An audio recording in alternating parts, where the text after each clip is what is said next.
YouTuber Varahi மீதான குண்டர் தடுப்பு சட்டத்தை ரத்து செய்த சென்னை உயர் நீதிமன்றம். தேவையின்றி கைது செய்து சிறையில் அடைத்ததால் வாராகிக்கு 50,000 ரூபாய் வழங்க வேண்டும் என உத்தரவிட்டுள்ளது.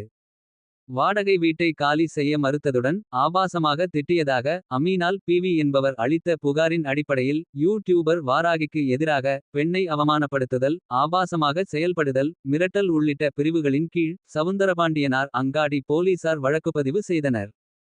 இந்த வழக்கில் கைது செய்யப்பட்ட வாராகியை குண்டர் தடுப்பு சட்டத்தின் கீழ் சிறையில் அடைக்கும்படி சென்னை மாநகர போலீஸ் கமிஷனர் கடந்த ஆண்டு டிசம்பர் 3ஆம் தேதி உத்தரவு பிறப்பித்தார். இந்த உத்தரவை ரத்து செய்ய கோரி சென்னை உயர்நீதிமன்றத்தில் வாராகி மனைவி நீலிமா ஆட்கொணர்வு மனு தாக்கல் செய்தார்.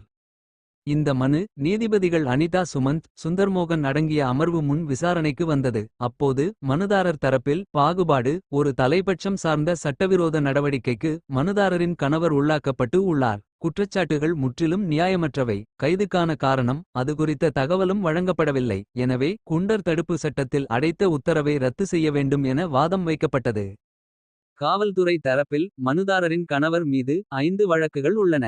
இதை கருத்தில் கொண்டும் பொது மக்களுக்கு அச்சுறுத்தலாக இருப்பதால் குண்டர் தடுப்பு சட்டத்தின் கீழ் வாராகி கைது செய்யப்பட்டு உள்ளதாக தெரிவிக்கப்பட்டது.